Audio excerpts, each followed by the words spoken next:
Sa labas ng kahariang Albania, matatagpuan ang madilim, malawak at mapanglaw na gubat ng Quezonarya.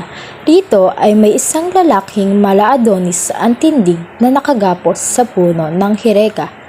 Ang lalaking nakagapos ay si Florante, ang anak ng mag-asawang si Duque Preseo at Prinsesa Floresca ng Albania. Habang nakagapos, muling nanumbalik ang mga karaingan ni Florante. Mga alaala kung saan si Adolfong Sukaban ang pumatay sa kanyang ama, kay Haring Linceo at umagaw sa kanyang kasintahang si Laura. Ang pag-aangat ni Conde Adolfo sa kapangyarihan ng Albania, naging malupit sa amin ang kapalaran. Kung ayaw dinggin ng langit, ang aking malumbay na boses. Kung ibig mong ako'y magdusa, isagi mo lamang sa puso't isipan ni Laura na minsan ako'y mapag-alala. Nagkataon ang pagdating sa gubat ng isang gererong bayani ang Tikas. Pananamit ay Moro sa Persiang siyudad. Siya ay si Aladdin, ang gererong Moro ng Persya na anak ni Sultan Ali Adab, na dahil sa sama ng loob sa kanyang ama at kasintahan na si Flerida ay umalis sa sariling bayan. Florida! Florida! Para pang naririnig dito, aking ama, ang iyong panambitan at dalangin na sana ako'y maligtas na lamang sa paghihiganti ni Conde Adolfo. Ama ko! Ama ko! Bakit mo ako natiis na magdusa ng dahil sa ang ilog?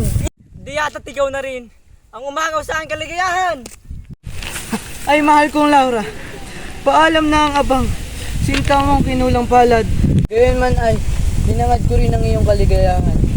Madurog man ang aking laman at buto, Laura, ikaw pa rin ang mamahalin ko. Laura! Nasaan ka na?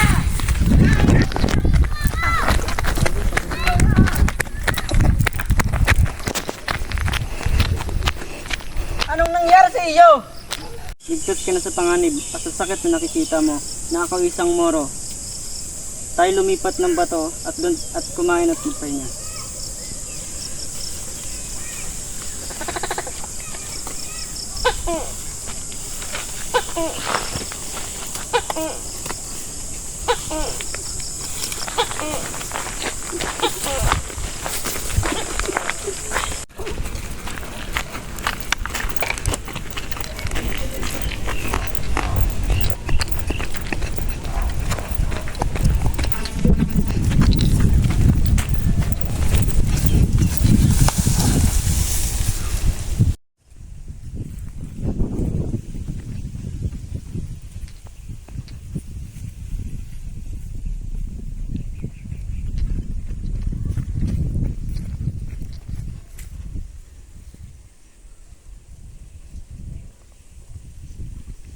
Salamat.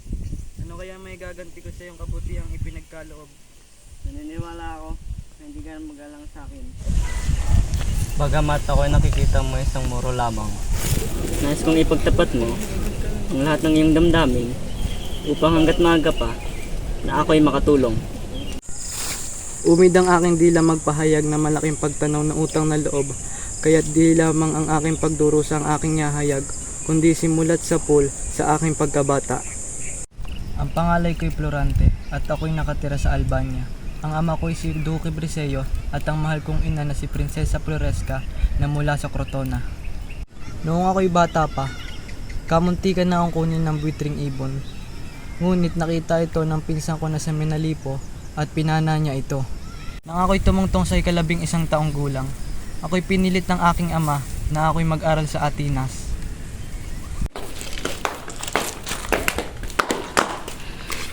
O Florante, anak ko, nais kong sabihin sa'yo, panahon na para tuklasin ang ating mundo.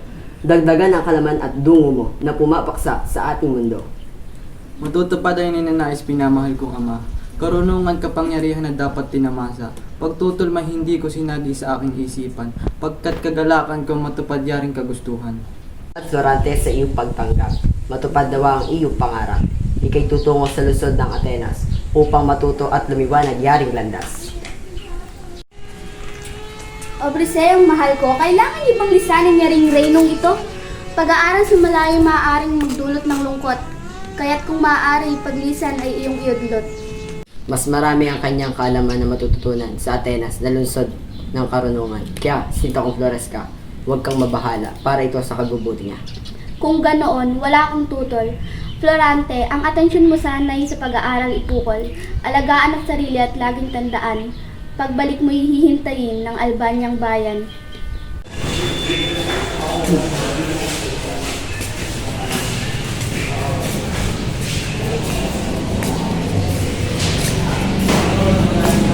Maligayang pagdating sa iyo, Florante. Ito nga pa lang yung paaralan na iyong papasukan. Ako si Tenor at ako ang iyong magiging guro dito sa atin. Salamat po, Maestro Andino. Oh, Florante, bakit parang nalulungkot ka? Ayokong iwan ng Albania na bayan ko. Lalo na't napapalayo ko sa pinamamahal na ama at ina. Huwag kang mag-alala, Florante. Ako muna ang kukup sa iyo habang ikaw ay nag-aaral. Lilipas din niyang lungkot mo. Magugustuhan mo dito sa Atenas dahil magkakaroon ka ng maraming kaibigan at magtututo ka ng subot sa ating paaralan. Ito nga pala si Menado. Menado, Joseph Florante. Ako si Florante at ako'y nagmula sa Harian ng Albania.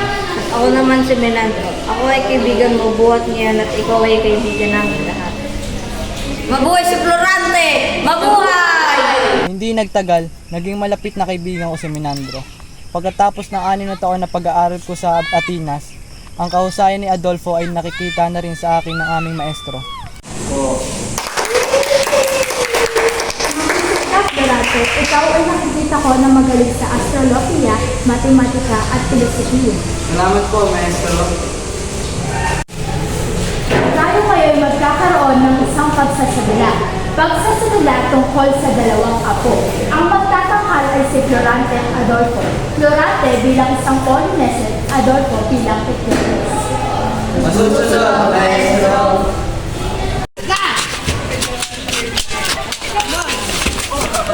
Yo, Florante, sa kapurihan ko umagaw. Dapat sa'yo matay! Ikaw, Adolfo, naisiraan ka na ba ng ulo? Ang pagtutulay iyong tinotoo, hindi mo kailangan gawin ito. Si Adolfo'y tinotoo ang dula-dulaan, ngunit si Menandro'y niligtas ang kaibigan. Si Adolfong may salay pinabalik sa Albania. Bakit ka nakaganyan? Sino may gawa niya sa'yo? Si Adolfo. Adolfo, ito ay isang dula-dulaan lamang kaya hindi ka tanggap-tanggap ang iyong ginawa. Ito ay isang malaking pamalian at hindi ko ito hahayaan. Nais kong bumalik ka sa Albania at doon mabuhay ng tahimik at payapa. Matapos kong malaman iyon, ako'y nagtagal pa ng 2 buwan sa Atenas hanggang muli ako makatanggap ng sulat ng galing sa aking ama. Nais niya sa Albania ako'y magbalik na 10 sasakyan na ang sumundo sa akin.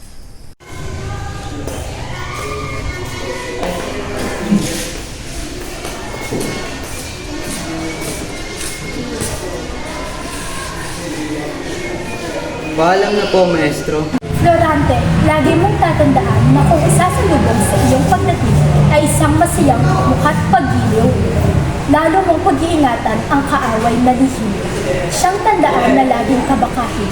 Mag-iingat ka kay Adolfo, munting Ginoo. Muli kayong magkakasama sa isang lugar kahit gaano pa kalawak ang kaharian ng Albania. Siguradong landas mo'y muling magtitibla. Huwag mo din kakalimutan ang puso niya na puno ng puot at inggit mula sa iyo. Datapwat huwag kang magpapahalata.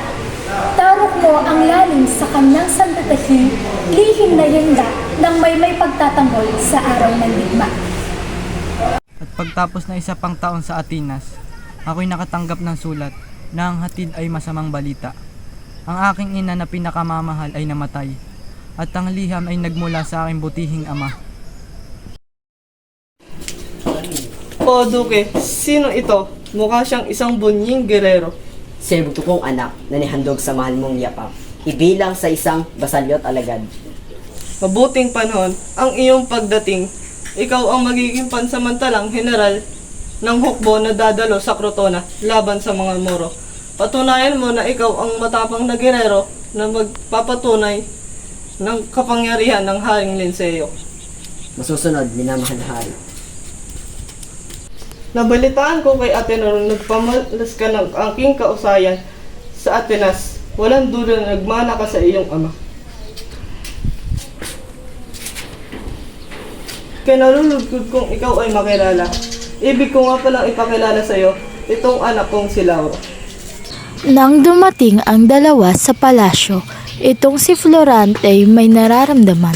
Magkahalong kaba at pag-ibig nang makita ang anak ng hari. Magandang umaga, Binibini. Masaya akong nakilala kita. Ang pangalan ko'y Florante. Wala nang iba. Magandang umaga, Florante. Masaya rin akong makilala kita. Naway makilala pa rin kita ng libusan. Gayon rin ako, ngunit ilang araw na lang ay aalis ka na. Oo nga, ngunit sinisigurado ko sa iyong ako'y magbabalik. Tara na't pumasok sa loob, simula na ang piging. Pagkatapos ng 3 gabing piging, naglagi ng 5 buwan si Florante sa Crotona. Nagpilit bumalik sa Reynong Albania, ngunit nang matanaw yaring bayan, isang masamang kutob sa puso ang lalong nagpahirap. Nang makakitang bandila ng kaaway ang winawagayway, Albania ay nasasalakay ng mga Morong sukaban. Sigaw malakas, mamatay, mamatay ang haring Linceo. Ito'y kagagawan ni Adolfo. Sa madilim na parte ng kagubatang Albania, mapagnasang si Adolfo ay kaibig-ibig si Laura. Bitiwan mo ako, Adolfo! Ako ay para lamang kay Floranting giliw ko. Ang tulad mong taksil at duwag sa pag-ibigan namin ni Florante, hindi makatitibag! O Laurang prinsesa, wag mo akong galitin. Ang Floranting sinta mo hindi naabuti ng dilim. Katawan niya nga'y pinagpipiyasahan na warin ng mga leon. Kaya wala kang ibang pagpipilian kundi mapasakin. Mas pipiliin ko pang mamatay o Adolfong sukap. Kung wala na rin si Floranting sinta, aanhin ko pa ang aking buhay. Hindi ako papayag na mapasa iyo at ipinapangako ko, hindi ka magtatagumpay sa iyong plano. Abang dalaga, anong kalagayan mo? Talagang walang hiyang lalaking ito. Merida nga pala ang aking ngalan na nagmula sa Persyang kaharian. Laura naman ang aking ngalan at huwag kang mag-alala sa aking kalagayan. Ako ang siyang prinsesa ng Reynong Albania, anak ni Linceyong tubong Crotona. Maraming salamat sa iyong kabutihan. Nang dahil sa iyo, buhay ko'y naligtas mula kay Adolfong puno ng kasamaan. O Aladdin! Sinta kong Florante! Namahal kong Sarita. O Laura, iliw ko. O Florante, ako'y tunay na nabahala. Ang gubat na ito ay lubhang mapinsala. Ako ay nagpapasalamat dito kay Florida na siyang nagligtas sa akin at kay Adolfo ay pinala. Ako'y nahabag kay Laura na makita ko siyang nilalapastangan. Kinuha ko ang pusod at sana kinitil ang taong masama. O salamat sa Diyos dahil ligtas ka. Salamat din kay Florante dahil puso mo'y likat. Ako ngayon panatag pagkatikat matiwasay. At salamat din kay Aladdin na ligtas ng aking buhay. Walang naman, katotoong Florante. Noong araw ng kasal namin ng Sultan, ako ay nakatakas. Ama ko, bakit mo nagawa? Dahil sa pagkamatay ni Haring Linceo at Duque Preseo, pinalitan sila ni Florante. Sa kanyang paghahari, nanumbalik ang dating katangian ng Albania. Mabuhay si Florante! Mabuhay! Masaya akong nakilala kita. Masaya rin akong makilala kita.